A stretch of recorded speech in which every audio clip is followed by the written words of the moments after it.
The hardest part of independent thinking is not having a different opinion.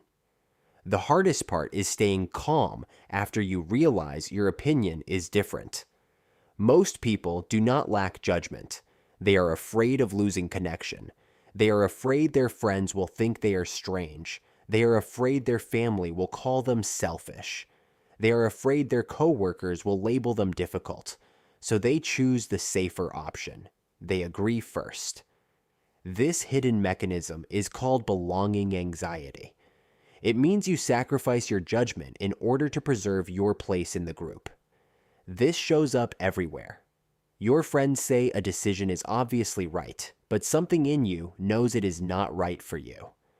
Your family believes one life path is the safest, but you feel your energy shrinking every time you imagine it.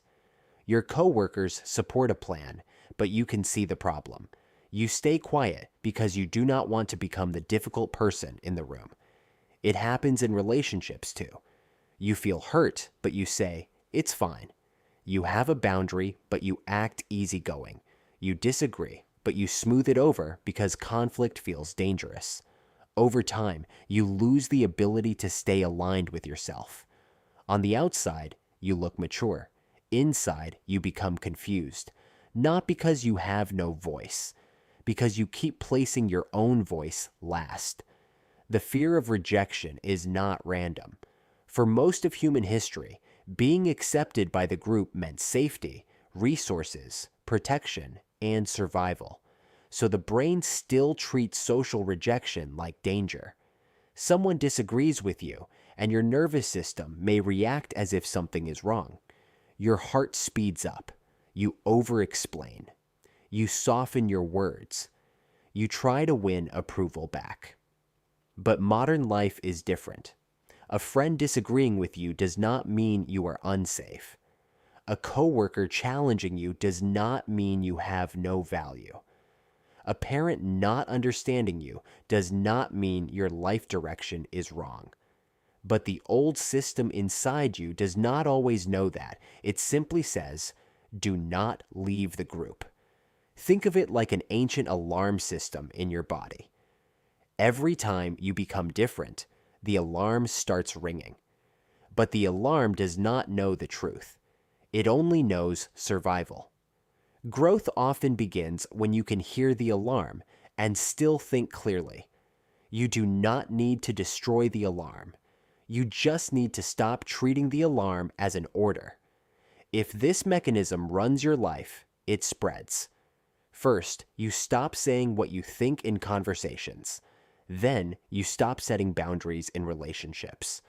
Then, you stop making honest choices in your career. Eventually, you may build a life that everyone around you approves of, but you are barely present inside it. This is one of the quietest forms of pain. You are not failing. You are performing a version of yourself that keeps other people comfortable. There is a useful idea called differentiation. It sounds complicated, but it is simple. It means you can stay connected to other people without becoming them. Immature independence says, "I must disagree to prove I am free." Mature independence says, "I can understand you without abandoning myself." That is a calm kind of strength. You do not need aggression to protect yourself. You do not need approval to feel real. Here are 4 ways to reduce the fear of being different.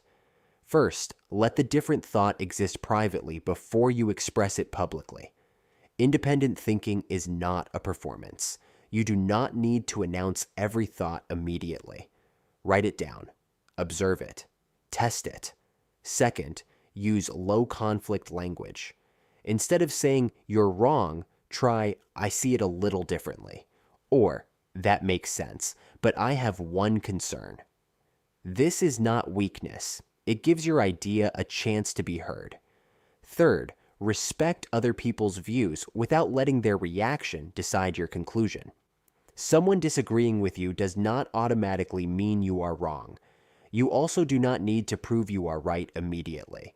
Keep checking the facts, the experience, and the logic. Fourth, build a wider social map. If all of your belonging comes from one group, disagreement feels dangerous. When you know people from different worlds, you realize there is more than one way to live. Independent thinking does not turn you into a cold, isolated person. It does the opposite. When you are less afraid of being different, you can finally listen to other people without needing their approval. You can hear them, and you can hear yourself. That is independence. Not leaving everyone, but staying connected without disappearing. In the next episode, we will talk about something even more practical: how to think clearly when someone is trying to persuade you.